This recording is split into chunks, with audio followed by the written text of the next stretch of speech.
Exam कैसा भी आए, ईज़ी आए, डिफ़िकल्ट आए, गुड अटेम्प्ट्स का मतलब है कि भाई अगर मैं इंग्लिश के अंदर सपोज़ करो समवेयर अराउंड 75 टू 80 मार्क्स का मैं अटेम्प्ट कर लूँ। इतने मार्क्स अगर मेरे को लग रहा है कि मेरे बन रहे हैं तो बड़ी ही अच्छी बात है, पेपर मिलता है। सबसे पहला काम क्या है कि तुम लोग अटेम्प्ट करो पीक्यूआरएस, क्योंकि ये रीडिंग सेक्शन है, ये थोड़ा-सा टाइम कंज्यूमिंग होता है। सबसे पहले पीक्यूआरएस को अटेम्प्ट करना, पीक्यूआरएस के बाद एस1 एस6 सेंटेंस अरेंजमेंट जो है उसको अटेम्प्ट करना। इसके बाद नेक्स्ट तुम लोग अटेम्प्ट करोगे किसको, कंप्रीहेंशन पैसेज को। और कंप्रीहेंशन पैसेज करने के बाद फिर आप लोग अटेम्प्ट करो किसको, क्लोज टेस्ट। कुछ खा लेना, ठीक है, कुछ भी खाओ यार, तुम कॉफ़ी ले लो, कोई ब्लैक कॉफ़ी वगैरह पी लो, या किसी के पास डार्क चॉकलेट वगैरह हो तो वो अपना कंज्यूम कर लेना, ठीक है। एग्जाम में जाने से पहले कि तुम जीएस के एग्जाम में जब एंटर कर रहे हो उससे पहले ठंडा पानी लेना, कोल्ड वाटर लेना और अपना मुंह धो करके जाना, ठीक है। अच्छे से तैयारी की है, मेरा कहना होगा कि he should try for doing economics.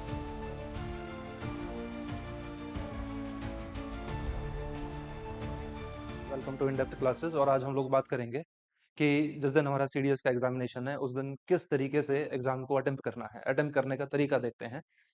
देखो भाई, दो चार बातें हैं तुम लोगों को याद रखनी है, उस दिन तुम्हारे बड़े काम आएंगे।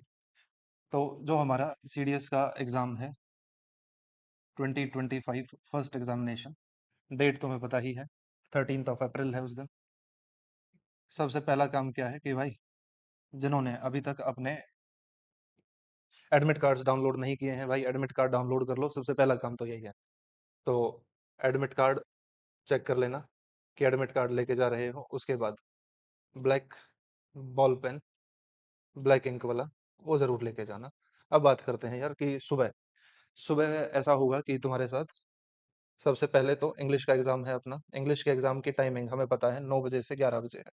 तो टाइम पे पहुंचना। लास्ट टाइम क्या हुआ कि काफ़ी लोगों का सेंटर के ऊपर क्या हुआ कि भाई लेट हो गए वो लोग और एग्ज़ाम नहीं दे पाए। तो अपना मान के चलो कि तुम 8:30 से पहले पहुंच जाओ, क्योंकि हाफ एन आवर पहले उन्होंने बोला है कि रिपोर्टिंग इससे पहले करनी है आपने। 8:30 पे वो गेट बंद कर देंगे। तो इंग्लिश की मैं बात कर रहा हूँ। जाते ही सबसे पहली बात तो ये है कि इंग्लिश के एग्जाम में जैसे ही क्वेश्चन पेपर मिलता है सबसे पहला काम क्या है कि तुम लोग अटेम्प्ट करो पीक्यूआरएस, क्योंकि ये रीडिंग सेक्शन है, ये थोड़ा सा टाइम कंज्यूमिंग होता है। सबसे पहले पीक्यूआरएस को अटेम्प्ट करना, पीक्यूआरएस के बाद एस1 एस6 सेंटेंस अरेंजमेंट जो है उसको अटेम्प्ट करना। इसके बाद नेक्स्ट तुम लोग अटेम्प्ट करोगे किसको, कंप्रीहेंशन पैसेज को। और कंप्रीहेंशन पैसेज करने के बाद फिर आप लोग अटेम्प्ट करो किसको, क्लोज टेस्ट को। ये होने के बाद जो भी आपको इसके बाद अटेम्प्ट करना है इन 4 सेक्शन के बाद उसको अटेम्प्ट करना। लास्ट जो हमें बचा करके रखना है टाइम, लास्ट में सबसे लास्ट में आप लोगों को अटेम्प्ट करना है किसको, वोकैब को। क्योंकि वोकैब सेक्शन जो है वो थोड़ा-सा टाइम कंज्यूमिंग तो नहीं कहेंगे, वो थोड़ा-सा डीमोटिवेटिंग टाइप होता है कि हमने कुछ वोकैब को याद किया, क्वेश्चन प्रैक्टिस भी की, सारी चीज़ें की हमने, फिर भी नया वर्ड तुम्हें देखने को मिलेगा। तो घबराना नहीं है, वोकैब के अंदर जितने तुम्हें आते हैं उतने ही एवरेज एक किसी कैंडिडेट को आते होंगे। अगर तुमने थोड़ी-सी एक्स्ट्रा तैयारी कर रखी है तो तुम अच्छा खासा इसमें भी परफ़ॉर्म करके आओगे। इसके बाद जैसे ही ये हो जाए तुम्हारा कि तुमने इस एग्ज़ाम को कंप्लीट कर लिया है, तुम्हारा एग्ज़ाम कैसा भी होता है यार, सपोज़ करो किसी की इंग्लिश बहुत अच्छी नहीं है, जैसा भी हुआ, ठीक है? तो घबराने की ज़रूरत नहीं है, क्योंकि एग्ज़ाम बस यहीं खत्म नहीं होता है, ये एक सिर्फ़ छोटा-सा सेक्शन है। जिसकी इंग्लिश अच्छी नहीं होगी, सीधी-सी बात है यार, उसकी जीएस बढ़िया मिलेगी, अच्छी मिलेगी, नेक्स्ट लेवल। इसके बाद तुम्हें ब्रेक टाइम मिलेगा, तुम्हें 11 बजे से लेकर के 12:30 तक का तुम्हारे पास ब्रेक टाइम है। इस ब्रेक टाइम में ना भाई कोई ऐसा ना करे कि आज मैं पढ़ूँगा, ठीक है? कुछ लोग होते हैं सेंटर के बाहर जाके नोटबुक खोल रखी है, भाई पूरे साल पढ़ा था, पूरा साल पढ़ लेता, अभी वहाँ जाकर के पढ़ने की ज़रूरत नहीं है। कोई तुम्हारा घर वाला तुम्हारे साथ गया हुआ है, वो ड्रामा मत करके दिखाओ ना कि मैं बहुत पढ़ता हूँ, मैं आज ही पढ़ के चला जाऊँगा। जो ब्रेक टाइम मिले, उसको ब्रेक के जैसे ही यूज़ करना है। इस टाइम पे थोड़ा-सा तुम लोग रेस्ट कर लो, ठीक है? ज़्यादा नहीं है, कुछ एक फ़नी वीडियो वगैरह देख लो यार, कपिल शर्मा की वीडियो देख लो या किसी और की वीडियो देख लो, तो रेस्ट करना है इस टाइम पे। इसके बाद कुछ खा लेना, ठीक है? कुछ भी खाओ यार, तुम कॉफ़ी ले लो, कोई ब्लैक कॉफ़ी वगैरह पी लो, या किसी के पास डार्क चॉकलेट वगैरह हो, तो वो अपना कंज़्यूम कर लेना, ठीक है? एग्ज़ाम में जाने से पहले कि तुम जीएस के एग्ज़ाम में जब एंटर कर रहे हो, उससे पहले ठंडा पानी लेना, कोल्ड वाटर लेना और अपना मुँह धो कर के जाना, ठीक है? अब जैसे ही जीएस का एग्ज़ाम शुरू होगा, तो लोगों की, जनता के जो हालात हैं, वो खराब हो चुके होंगे। पेपर मिलते ही खराब हो जाएँगे। तो 12:30 से लेकर के ढाई बजे तक तुम्हारा ये एग्ज़ाम चलेगा। अब जो ये जीएस का सेक्शन है, इसके अंदर सबसे पहले शुरुआत कहाँ से करनी है? पेपर कैसे भी है, उल्टा-पुल्टा है, सबसे पहले ढूँढ के लेके आओ साइंस के क्वेश्चन। साइंस के 30 क्वेश्चंस मिलेंगे ही मिलेंगे, फिज़िक्स मिलेगी उसके अंदर, तुम्हें केमिस्ट्री मिलेगी, केमिस्ट्री के बाद तुम लोगों को मिलेगी बायो। 30 क्वेश्चंस है, मैं कह रहा हूँ यार 20 मरे से मरे कोई भी अटेम्प्ट कर लेगा, ठीक है? थोड़ा-सा अगर पढ़ा है ना तुमने, सिर्फ़ ऊपर-ऊपर से नज़र भी मारी है कि पीवाईक्यू में क्या आया हुआ है, क्लास में तुमने क्या पढ़ा है, जैसे भी तुमने पढ़ा है, 20 क्वेश्चन कहीं नहीं जा रहे हैं, ठीक है? पहली बात तो यही है कि 20 क्वेश्चन मेरे पक्के हैं, फिक्स हैं कि मैं इसमें तो नहीं गलत करूँगा।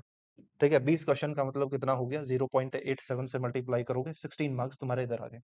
उसके बाद इस दुनिया में जिसने भी पेपर की तैयारी की है, उस सब ने किसी ना किसी ने पॉलिटी की प्रिपरेशन जरूर की होगी।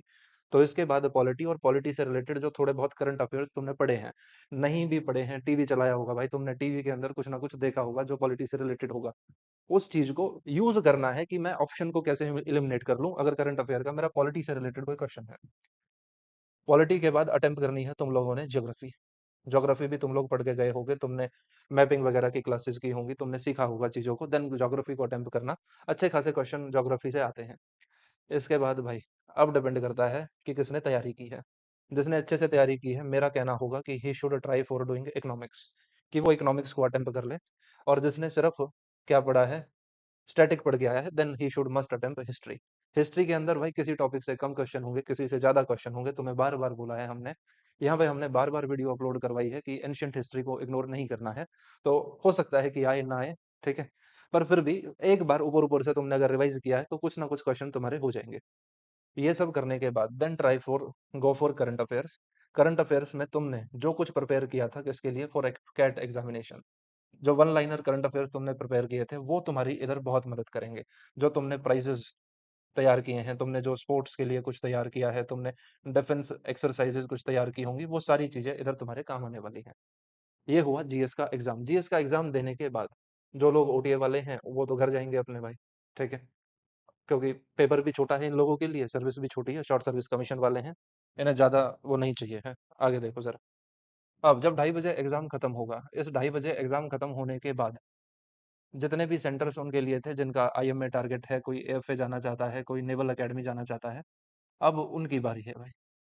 उन लोगों का नेक्स्ट जो एग्जाम शुरू होने वाला है वो मैथ्स का एग्जाम है। कितने बजे से, 4 बजे से लेकर के 6 बजे तक। जब ये 4 बजे से 6 बजे का टाइम आया होगा, तुम सुबह घर से कम भी ये लगा के चलो कि 7 बजे, या कुछ लोग 6 बजे के निकले हुए हैं, मेरे ख्याल से तुम्हें 10 घंटे हो गए हैं। 10 घंटे के बाद तुम्हारा मैथ के लिए परफॉर्मेंस देने का टाइम आया है। तो 2:30 बजे से लेकर के और 4 बजे तक अगर तुम लेना चाहते हो, जिसको हम कहते हैं पावर नैप नाम की एक चीज होती है, जो कि आजकल के लोगों में बड़ी फेमस है कि I am taking a 10 minutes nap, that is a power nap. तो वो पावर नैप ले ले यार अपना। और अगर कुछ काम नहीं है तुम लोगों को, तो 3 बजे के बाद या 3:30 बजे के आसपास, ठीक है, क्या करना है, एक बढ़िया सी ब्लैक कॉफी तैयार करवाना बाहर किसी दुकान से, और उस ब्लैक कॉफी को गटक के फिर जाना। या फिर कुछ ऐसा खाना, या इसके बाद 2:30 बजे के बाद अगर तुम्हें भूख लगी है, देन गो फॉर फ्रूट्स, कि कोई फ्रूट खा लिया तुमने, या फिर बहुत ही हल्की चीज जैसे पोहा वगैरह तुम्हें मिल जाएगा आसपास सेंटर के, तो वो लेना। कोई खाना मत खाना यार कि रोटी खा ली है गले तक भर के, चावल दाल चावल खा लिए, वो मत करना, पेपर में नींद आ जाएगी भाई। क्योंकि सुबह से तुम लगे हुए हो, तुम्हें 8 घंटे से ज्यादा हो गए हैं एग्जाम के अंदर बैठे हुए। तो थोड़ा सा इस चीज को ध्यान में रखना। अब जैसे ही मैथ का एग्जाम मिलता है तुम्हें, सबसे पहला काम क्या है कि मैं क्या करूंगा, मैं वो 50 क्वेश्चंस ढूंढूंगा जो बहुत ही इजी हैं, जो मेरे को लगता है कि ये इजी क्वेश्चंस हैं। वो इजी क्वेश्चन कैसे होंगे, या तो उस टाइप के क्वेश्चन तुमने अपनी क्लास में किए होंगे, या फिर तुमने जब कोई मॉक टेस्ट की प्रैक्टिस की होगी उस टाइम पे वो क्वेश्चंस अटेम्प्ट किए होंगे, या फिर किसी ना किसी पीवाईक्यू के अंदर तुम लोगों ने वो कॉन्सेप्ट देखे होंगे। ऐसे क्वेश्चन ढूंढ लो, सिर्फ 50 क्वेश्चन।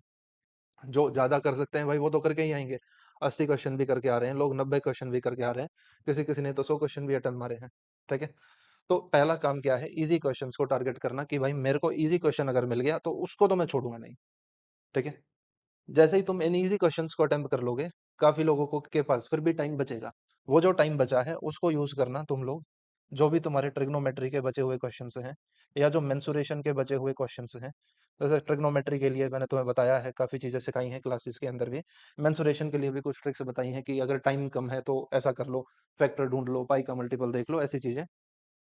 इसके बाद भाई नंबर सिस्टम को टाइम देना लास्ट में, कि लास्ट का जो तुम्हारा आधा घंटा बचा है, 30 मिनट जो बची होंगी, उस टाइम पे तुम लोग चाहो तो नंबर सिस्टम को अटेम्प्ट करना। नहीं तो अपना यार ज्योमेट्री वगैरह तुमने पढ़ी है, अलजेब्रा तुमने पढ़ा है, और एफ कैट के लिए जो कुछ भी तुमने पढ़ा था वही सारी चीजें हैं, वापस वापस से वही चीजें तुम्हें करनी है। ये सारी बातें हैं। अब देखो, गुड अटेम्प्ट किसको कहते हैं। एग्जाम कैसा भी आए, इजी आए डिफिकल्ट आए, गुड अटेम्प्ट का मतलब है कि भाई अगर मैं इंग्लिश के अंदर सपोज करो समवेयर अराउंड 75 to 80 मार्क्स का मैं अटेम्प्ट कर रहा हूँ, इतने मार्क्स अगर मेरे को लग रहा है कि मेरे बन रहे हैं तो बड़ी ही अच्छी बात है भाई। चाहे कोई ओटीए वाला है, चाहे कोई आईएमए वाला है, सबके लिए मेरा मानना यह है कि 75 बहुत ज्यादा डिफिकल्ट नहीं है लेके आना। जीएस के अंदर भाई ऐसे क्वेश्चन तुम भले ही छोड़ दो जो किसी से नहीं हो रहे, तुम्हें पता है कि यार ये हमने नहीं पढ़ा है, कहीं भी ये नहीं आया था, वो भी छोड़ दो, कोई दिक्कत नहीं है उसमें। क्योंकि दिक्कत कहाँ आती है? दिक्कत वहाँ आती है जो क्वेश्चन ईज़ी था, जो सबका सही है, अगर वो मेरा गलत हो गया, मैं लड़ाई से बाहर हूँ यार फिर। अगर कोई क्वेश्चन ऐसा है जो सबका गलत हो रहा है, मेरा भी गलत हो गया, तो उससे फ़र्क नहीं पड़ेगा। जैसे इंग्लिश है, इंग्लिश में तुम लोग देखोगे कि भाई होमोनिम्स आ गए, ठीक है? होमोफ़ोन्स आ गए, इसके अलावा कभी हो सकता है कोई फ़ॉरेन वर्ड आ गए। ये सारी चीज़ें हो सकता है तुम लोगों ने नहीं पढ़ी हो, पर अगर तुमने क्लासेस अटेंड की होंगी तो ये चीज़ तुम्हारे पास होगी पहले से, तुमने अच्छा इसके अंदर तैयारी की होगी। अब ऐसा मत सोचो कि नया आ गया, पैटर्न चेंज हो गया, हे भगवान ये क्या कर दिया, पैटर्न बदल दिया। अरे भाई किसी के लिए कुछ पैटर्न चेंज नहीं हुआ है। जब यूपीएससी सिलेबस ही डिफाइन नहीं करता तो पैटर्न कैसे डिफाइन हो जाएगा? नहीं होगा। पैटर्न हम लोग बनाते हैं कि पिछली बार ये आया था, इस बार भी यही आ सकता है। तो ऐसी चीज़ें हो सकती हैं, ठीक है? और घबराने की ज़रूरत है नहीं, क्योंकि तुम्हें नहीं आ रहा तो भाई किसी को नहीं आ रहा। तुम सबसे ज़्यादा मेहनत करके गए हो उधर। तुमने अपना टाइम दिया, तुमने 5-6 महीने रगड़ के तैयारी की है। अगर तब भी तुमसे नहीं हो पा रहा तो भाई किसी से नहीं हो रहा है। फिर घबराना नहीं है इस चीज़ को लेकर के कि यार पेपर खराब हो गया, वो हो गया। किसी का पेपर खराब नहीं होता है। रिजल्ट भले ही खराब हो, पेपर अच्छा नहीं, पेपर कभी खराब नहीं होगा, ठीक है? तो कॉन्फिडेंट रहना है कि यार ठीक है, इंग्लिश में मैंने इतना कर लिया, बहुत है उतना जो, क्योंकि तुमने उस दिन अपना बेस्ट दे दिया है। तुम उतना ही कर सकते थे जितनी तुमने तैयारी की है। जीएस में भी तुमने अपना बेस्ट दे दिया है। इसके बाद मैथ्स वाले जो लोग हैं भाई, देखो, मेरे को भी ये बात समझ आ रही है कि ये जो टाइम है ना, ये टाइम ऐसा हो गया है कि इधर 90% लोग मेंटली थक चुके हैं यार, दिमाग काम करना बंद कर देता है 90% से ज़्यादा लोगों का। पर सिर्फ करना कितना है, मैंने तुम्हें बता रहा हूँ, बार-बार बोल रहा हूँ कि 50 क्वेश्चन जो ईज़ी वाले हैं, वो ढूँढ लेना, बस वो कर देना। तो जीएस के अंदर मैंने कहा कि चलो तुमने बहुत ज़्यादा नहीं किया, तुम्हारे 25 से 30 या 40 तक के मार्क्स आ रहे हैं, ठीक है? जो ऐसे लोग हैं जो इस कैटेगरी के अंदर हैं, उनका रिटन एग्ज़ाम मेरे हिसाब से, जितना मैंने आज तक देखा है, वो समव्हेयर अराउंड 100 टू 110 के अराउंड स्कोर कर रहे होंगे आउट ऑफ 200, और ये एक सेफ स्कोर है, बड़ा ही अच्छा स्कोर है। अब जो आईएमए वाले हैं मैथ्स के अंदर, अगर तुमने यही किया कि 50 ईज़ी क्वेश्चन किए तुमने, तो मैं मान के चल रहा हूँ कि तुम्हारे 40 के आस-पास मार्क्स आ जाएँगे। अगर 40 नंबर आ गए और ऊपर ये सब है, तो तुम्हारा मार्क्स जो रो स्कोर है वो कहीं पे 140 के आस-पास जा रहा है। अगर ये 135, 125 इस रेंज में भी रह गया ना, तो भाई बहुत ज़्यादा है, बहुत ही अच्छा स्कोर है।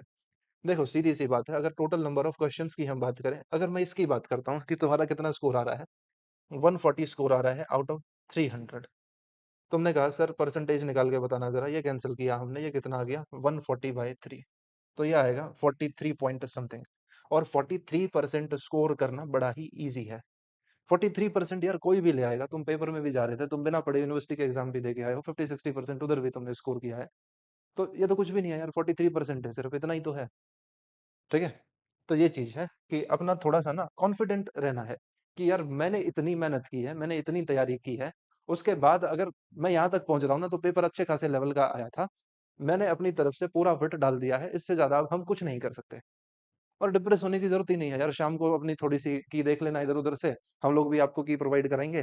तो जिसका ये स्कोर आ रहा हो भाई, बहुत बढ़िया स्कोर है, और मैथ्स मिला कर के ये स्कोर आ रहा है, अपनी एसएसबी के लिए प्रिपरेशन 14th ऑफ अप्रैल से स्टार्ट कर देना।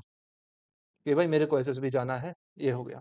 जिसका स्कोर हाँ, इससे नीचे आ रहा है, उनके लिए थोड़ी-सी प्रॉब्लम की बात है, एंड उन लोगों के लिए भी हम लोग यहाँ खड़े हैं, एसएसबी के लिए भी हम लोग हैं इधर। हम एसएसबी की एक सीरीज़ लेके आएँगे जिसमें हम एसएसबी का पूरा डिस्कशन करेंगे कि खुद से एसएसबी को कैसे प्रिपेयर करना है। और जिन लोगों का सपोज़ करो कि नहीं होता है, यार ये स्कोर नहीं लेके आ पा रहे हैं, तो उनको भी घबराने की ज़रूरत नहीं है। हो सकता है कि स्कोर 21 दिन के अंदर तुम्हारा रिज़ल्ट आ जाएगा, ठीक है? First week of second week of May तक तुम लोगों को पता चल जाएगा कि तुम्हारा स्कोर कैसा था, ठीक है? सेकंड वीक तक।